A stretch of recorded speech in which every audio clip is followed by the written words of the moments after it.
Like, no, not my Nightcrawler. That's not my Nightcrawler. I don't know who this is. I don't know who's in this book. This is not Nightcrawler. Yeah, exactly. Fake Kurt. It's another one.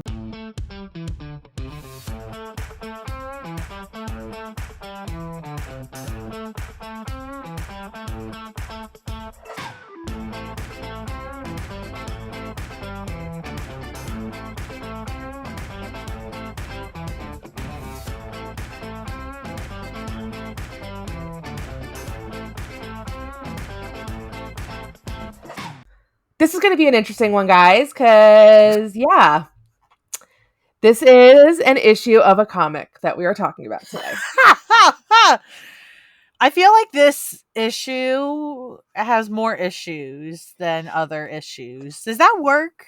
This issue has so many issues. It's got a subscription, girl. It is too much. But let's introduce ourselves first. Hello, everybody. Welcome to Simply Amazing. My name is Lisa, aka the OG Nocturne. I'm sitting here sipping my Diet Dr. Pepper from my butterbeer mug because I go to the Harry Potter store in New York City. And anyone out there, if you're a fan of Harry Potter, you got to go to this store. I don't even care about Harry Potter. And I was like, this is the coolest place I've ever been in my life. Anyway, but I am joined here, of course, by my ever fabulous and sadly, at this point, back in North Carolina, co-host. I know. Oh, I know. It's sad. Now I'm not Lauren, your friendly neighborhood bye in New York. So that's sad. But it's good to be back recording either way. And even if we're starting off with this, I feel like we have to talk about the hard stuff sometimes, guys. And this issue is definitely a hard one for Kurt fans. So if you've read it, we want to hear your thoughts for sure. Yeah, so what we're talking about is X-Men Origins Nightcrawler. It came out in 2010. Writers are, where are the writers now? I forgot. Oh, yeah, Adam Freeman and Mark Bernardin wrote this together. Yeah, okay. I mean, cool. Thanks, guys. I mean, so you're telling me that not only one person, but two people wrote this story and thought it was a great idea to put out there? This story, it's like they didn't know what it's like they didn't realize that any origin story ever had been done for Nightcrawler. Do you know what I mean? It feels like they're the only origin story that they are aware of at all is from Giant Size X-Men #1, which they have at the end of this issue. They have they reprint that, but it feels like that's the only thing they've ever read of as far as an origin story. And they wrote this to tie into it, but it like doesn't make any sense with what we know about Kurt. And it takes all the things that are special and fun and sweet about Kurt and kind of ruins them to me. Yeah. So for those of you that don't know or haven't picked this up yet, or read it somewhere, this issue, it tries to almost in some instances, it rewrites his origin a bit, which bothered me. And then it adds more context to his origin. That's not great. I really don't care for how most of this issue is just him being traumatized and beat up the whole time and put through hell. It's like he never had any happy moments. Or that's the impression it gives off to me. And I think that's a disservice. And I think kind of like you were saying, Lisa, in reference to Giant Size X-Men, they just took the whole mob chasing him, right? As Xavier finds him, right? That's all we got in that. And they took that and said, oh, so he was just chased and, manipulated and abused his whole childhood, essentially, leading up to this moment. And it's like, I don't agree with that. No, I totally agree. And I think what you said about they kind of change it and they kind of make it this horrible background. I mean, they didn't kind of do that; they did it. It's like they took his childhood and his whole background and they turned it into like this just nothing but abuse from like the time he's a baby until he leaves with Professor Gaslighter. It's just abuse after abuse after abuse, and that's not what that's. So, again, if all you'd ever read was Giant Size X-Men #1, then you're probably going to be like, yeah, he's kind of a surly man who's angry and being chased by a mob. So maybe this is his background. But, he's been like super clear. And this is the one thing I think that was always so unique about Kurt is he's always been so clear that like he had a really good upbringing and he had a really good childhood, and which is so odd considering that he looks like a blue devil, because you'd think he would have had the story that you were reading in this comic, but Mm-hmm. That's not the case. And I feel like also they're trying to make it make sense that his name is Kurt Wagner, even though his mother is Margali Szardos. But even that didn't need an explanation because that had been explained before. Like, Margali told him when he was young that she found him, and this is a lie, granted, but she told him that she found him on the side of the road and his father was dying, and his father's last name was Wagner, Wagner, and she gave him that name. Like, it's not like any of this is it is what's the word I'm looking for, is revolutionary, or it doesn't go with anything, and it's just and getting into the Margali of it all, they just destroyed her. Yeah, it didn't. I wonder, because with storytelling in any form, writing, drawing, or acting, directing, whatever, any kind of storytelling, you need to have a purpose, right? Like, there's a purpose you're telling the story, whether it's to gain knowledge of the characters, move the story forward, more specifics here and there. Like, there's a purpose.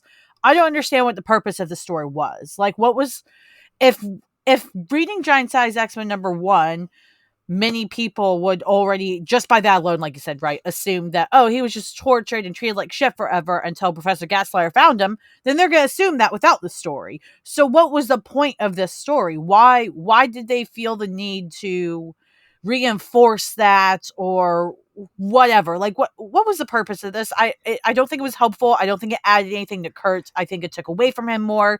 And like you brought Margali, I think it definitely took away from her, from what little character she's gotten, for a lot of us that don't read everything, right, or aren't as in depth. Because I know Margali better than I do, Lisa. Like, anytime Margali stuff comes up, I'm like, that's Lisa there, because a lot of us don't know her that well. And if you read this, then you're gonna be like, Margali sucks, and you're not gonna understand her character. She is Margali fucking Szardos of the Winding Way, and this, like, she is an incredibly powerful sorceress. There's 0% chance that she's just going to go along with somebody locking her child up and drugging him for his entire life, because we see in the comic, so like, he's in the circus, and he's being drugged, and he's being like put in this cage as like a part. He's both an acrobat and in the cage as part of like the freak show. And like, Margali tells the story of like when they found him, and like they found him like on a river, and he was basically, her whole family was kicked out of their tribe because of Kurt. And then they go to the circus, and Herr Getman's like, yeah, I'll take you in, and he's still a baby, and he's immediately just thrown in as a freak in the freak show, like immediately. It's just like, and there's a part where he asks Margali, like, tell me about the good times. I'm like, bitch, what good times? You ain't got no good times. There's not been a good time in your goddamn life, according to this comic. Right. Like, it's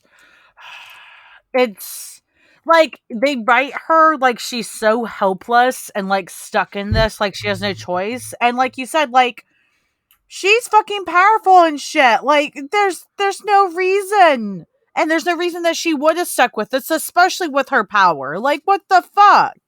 And it's just so like, it's just so, this is like sigh. I've got so many sighs for this issue, and this episode. It just feels very, it's also kind of formulaic, because it's like a story that's been told 1,000 times, like the freak in the freak show, and being drugged and kidnapped and da-da-da-da-da, and it feels so needlessly cruel for this character. Yeah. It's just so needlessly cruel, because we know, again, we know he had a good life. We know he had a very good upbringing by Margali and all that. And again, it's just like, this came out in 2010, which is only a couple of years after the Nightcrawler miniseries by Roberto. I can never say his name. Roberto Aguirre-Sacasa. I'm hoping I said that right. I don't know why I can never remember his name to say it correctly. Which went pretty well into Kurt's background and did include some of the stuff that's in here, but it didn't take it to as far as like, so for example, in the Nightcrawler series, we do see Nightcrawler like being mistreated. We see him um in a freak show, but it's not this. It's later. Like it's after he's maybe like a teenager, or he's decided to go out on his own and leave his family, and he ends up in that freak show. Which again, still not it's not copacetic. But listen, I'll take that over this 100%. Like I'll take that over this.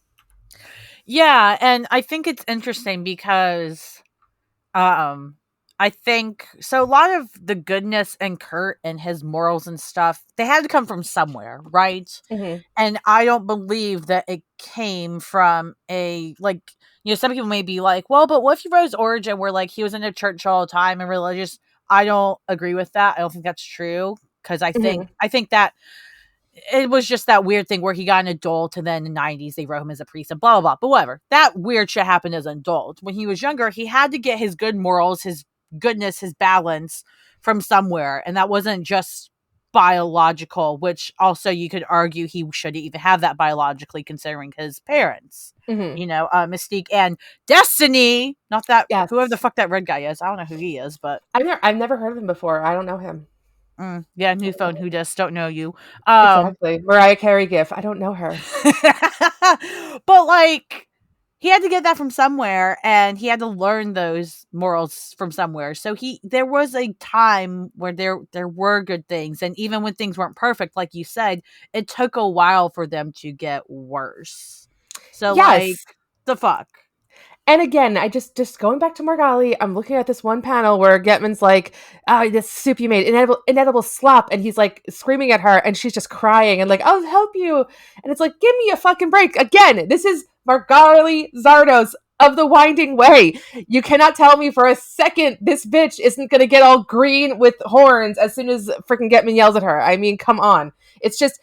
They take the teeth out of her so much, and she's just reduced to this like weeping woman caricature that is, again, she's a classic Claremont woman, Margali. She's classic, like super overpowered, like can do anything the fuck she wants, more powerful than every man around her, woman, and for some reason she's just taking it when she's getting yelled at by a freaking big fat guy with glasses and a beard. I mean, give me a break. I mean, nothing against fat people. No, I'm a fat person myself, but I'm just saying, like, this guy is not a threat to anybody.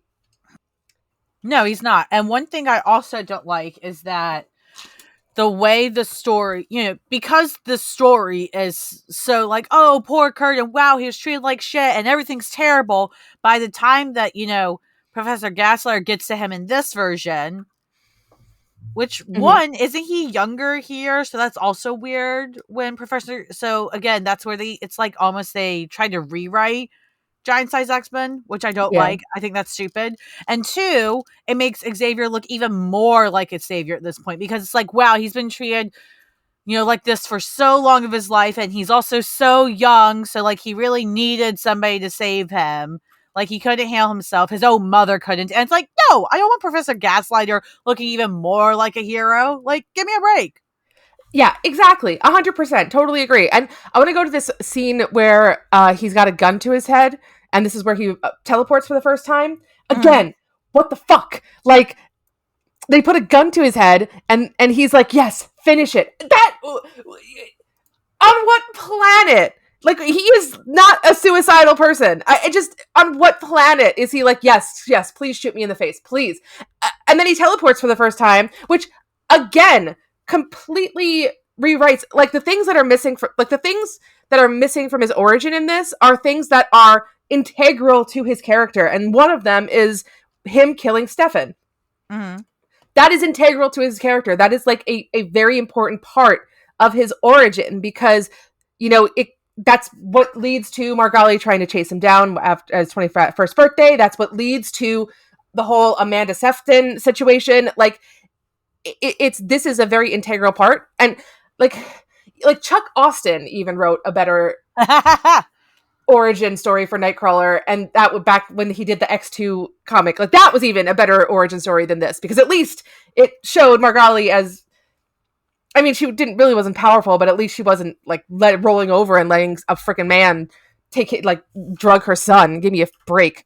So, and then of course he meets Father Wagner, and that's how he gets the name Kurt Wagner. And I guess that they're trying to insinuate that he spent like 3 days with a priest, and he's like, okay, I'm born again. See, and again, I hate that. Like, oh, he just found like a priest in a church and that fixed him. Like, that's all those are elements that were from X2 as well, which I didn't like. I didn't like the heavy shit, and then him like carving shit into his skin. Like, it was too much. And that's a thing, like, that I've constantly pointed out on this pod. I have no issue with Kurt being spiritual or even religious. What I have a problem with is that becoming his entire identity. And at this point, with what's been going on with the Krakoan era, with this origin story, honestly, scrap it. Rewrite his origin correctly. Get his character right. Get rid of the religious shit.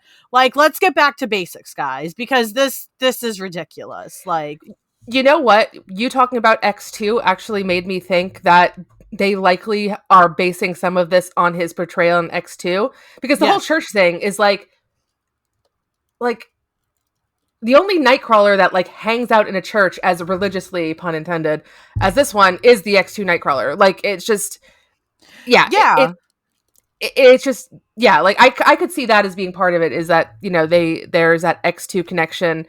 But again, like, no, not my Nightcrawler. That's not my Nightcrawler. I don't know who this is. I don't know who's in this book. This is not Nightcrawler. Yeah, exactly. Fake Kurt. It's another one. We've had too many fake Kurts. And listen, I don't have a mallet with me, but Judge Lauren's ruling. Enough's enough. Give us back real Kurt. Oh, thank you. I got it for you, girl. I got it. Can we call fake Kurts Furts? Furts. I hate that name. I do too, but it's a perfect name for fake Kurts. I mean, it's only one letter off from fart, and I hate farts too. So, you know, farts are unpleasant, and so are furts. Listen, and honestly, furt is worse than any fart I've smelled, and I've smelled a lot of bad farts, guys. I don't know about y'all, but like, there's girl, some shit out there. But I mean, you get on with your bad self is all I gotta say about that. So, listen. We've identified another furt, everybody. So not only do we have one furt in the Krakoan era currently, we have another furt in this issue, X-Men Origins Nightcrawler from 2010. That's 2 furts we've identified, guys. 2. Furt alert! Furt alert! We need like a sound effect to go here. Furt alert! Furt alert! We're gonna police the police officer. Yes, furt alert! Oh my gosh! Yeah, so basically the issue ends with him, with Professor Gaslighter showing up and being like, oh yeah, by the way, like, you should, like, come with me, because I've come a long way to meet you, and, you know, you got gifts, and let's go, buddy, we're gonna have a good time. And Kurt's like, yeah, no, okay, call me Kurt Wagner. And I'm like, it's just not good. Like, it's just... Again, what was the point of this? This isn't, because there are some stories where I may not like it, but I can understand the purpose behind it and disagree with it, but understand how to purpose. What is this? Like, for why? Like, were they just like, oh, people think Nightcrawler's cool, so let's do a one shot to see how much money they'll put behind this guy? Because, look, I understand why it didn't go anywhere after this, because nobody wants to buy this. Nobody. Yeah, I'm looking at what the 2 writers have written other than this, and first of all, this looks like the only thing that they've really done for Marvel, which, you know, it's just don't do anything else then. No, it's, I don't want to be rude. Probably why Marvel did it. It's probably why Marvel did not hire them again. I don't know. Possibly. Like, again, I don't know these people, but like, maybe it's for the better. Yeah, but like, so it looks like though that they do a lot of like their own creator content, which, you know. There are some writers that I've noticed who their creator-driven content is just 1,000 times better than the stuff that they do for, you know, like the big franchises. And it's mainly because, you know, some people can fit into the franchise and they can work within the bounds of the franchise, and some people they need that creative that creative license to kind of do whatever they want and really excel. So, you know, I mean, I'm sure that what they've written outside of this is fantastic. I'm just not a fan of this at all. It's terrible. Hopefully, though, like you were saying, in the Krakoa era, hopefully we're going to get a new origin that will include both his moms and kick Azazel to the curb. Facts. Like, I mean, look, I think it's just a matter of time. I mean, I don't know when Kurt's origin will get redone and when he will get done better, which is kind of disheartening because I know there's a lot of fans out there that like Kurt, and Yeah. then there's a few of us that real obsess over him, right? But there's a lot of people that are like, yeah, he's really freaking cool. But for some reason, I don't feel like all the writers like are really hell bent on getting back to his core, like him as a character, which is kind of disheartening. So I think it's more likely and more of a matter of time where we'll see his parentage rewritten in terms of Mystique and Destiny because they're getting such a spotlight now, which is wonderful. And I love it. Like, Yes. please do it. More. Absolutely. Right. I'm going to play Britney Spears. Give me more. Oh, That's right, yeah. guys. Yeah. But yeah, I think it's gonna be a while longer till we get his origin and him back to basics. Honestly, who would we trust to write him? Like, I'm trying to think of who, if they could write him right now and they could get Kurt together, who the fuck would I trust to do that? I mean, Roberto Aguirre-Sacasa, who's I got to learn how to say his name right. I'm so embarrassed, but I yeah, have to because one day he's our celebrity. He's gonna come on the show because he's our celebrity listener of the day. oh Like yeah, no, he's totally he out there totally listening. He's listens. totally listening, And yes. he keeps track of how much we butcher his name so he can use it against us in the future, which honestly, please do. Like, we gotta get it right, man. Please, Roberto, call us. Let us know. Get in here and get back to. I know you're busy in Riverdale, but like, come on, we need you back on Nightcrawler. But Riverdale doesn't need anything. All right, Riverdale can just. It's fine. Like, yeah, please come here. okay, question. Please. Okay, random question of the day. Which Archie character do you think Kurt is? Well, I'm gonna be an asshole here, and I don't know Archie well enough Oh to be shit. able to make a good answer. Yeah. My older brother was the Archie fan while I was a kid. He read all, like, I mean, we literally probably still have stacks of the old, like, little tiny magazine versions he read when we were kids, but I don't know well enough, so I can't be like, that's my boy. See, I don't know that there's a character that necessarily, like, I don't know. Here's the thing. I know your basic character. I read Archie growing up as a kid. It was like when I was sick from home. My dad. It was like the first comics I ever read were Archie comics because when I was sick at home, my dad would come home during his lunch break and he'd bring me a little bit of wonton soup from the Chinese store and an Archie digest from the supermarket. So I used to read those. But so I like know most of the basic characters as well as like some of the secondary characters. I would say Kurt is actually a mixture of Archie and Jughead because he's got that like ladies love Cool K situation that Archie's got going, right? Because all the ladies want Archie for some reason. But he's also, kind of a fun-loving guy and a goof and all that kind of stuff. And if we want to base the X-Men Evolution version of him, I mean, X-Men Evolution version of him is eating burgers all the time, and that's basically Jughead. So, and this is specific to Archie comics, not Riverdale. Like Riverdale is a whole other thing. Yeah, that show, completely different story. But yeah, there you go. You heard it. Lisa's take is also my take. That's how it works. If I don't know something, I trust Lisa's take. There. So that's the simply amazing take of the day. There you go. And if I don't know something, I trust Lauren's take. So there you go. We work together forever. Well, I think I don't got anything else to say about this issue except I don't want to read it ever again. I'm glad that most canon doesn't really acknowledge it. I haven't seen a lot of canon acknowledge it. I've seen people like acknowledge it about being like, oh, it's an important origin story. It's not an important origin story. I want to assure you out there. This is the Nightcrawler podcast telling you that you can ignore this shit. Okay, ignore it. Official, simply amazing sticker of ignorance. You are allowed to ignore this issue, everybody. Yes, I will say though, I did appreciate in the very beginning when they were like, the flying fiend, the magnificent monster, the daredevil demon, call it what you will, ladies and gentlemen, we call it amazing. So there you go. I appreciate. Thanks for the shout out. 12 years too early. But sorry that we didn't like your comic. It was not good. Listen, this is we should make like a ranking system, and this would not be the top tier simply amazing at all. It would be like simply ignore it. Simply ignore. Oh my god, I love that. Simply ignore the Furts. Yeah. Furt, fake Kurt, guys. This is a furt. We have identified it. Please avoid at all costs for your own safety. Yeah, exactly. You don't want to go down the furt rabbit hole. Ugh, I don't like this anymore. Ugh. Okay. Well, thank you all for joining us, though, and going through this issue. If you like this issue, tell us about it. Tell us that we're wrong. We love to hear that we're wrong. I mean, I hear it all the time as a woman. So, I mean, am I wrong? Yeah. So, No. So come on over and let us know. You can find us on any of our socials. So we're at simplyamazingpod.com. We've got Twitter. We've got Facebook. We've got Insta. We've got, what else? Twitch. We got to do some Twitch stuff soon. Check out. We'll have to post a link soon. We're in the process of getting a new shirt design for to benefit abortion. So we're going to have that done. And we'll link that up. Lauren, tell them where they can find you. Yeah, you can find me on Twitter at friendlynbhdbi. I've been a little quiet recently, getting my life together, starting a new job, but I'm hoping that not only will we be a little more active doing stuff for the pod here and the Twitch, but I'll be doing my live shows again soon. Mm-hmm. Just depends on how the new job goes. Adulting, it makes it a lot harder to do things like this, but we're making it work anyway because I will do anything for Kurt.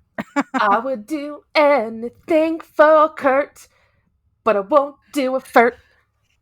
We need to make a soundtrack. Honestly, we need a soundtrack, guys. Tell us what kind of songs you want to hear on the soundtrack.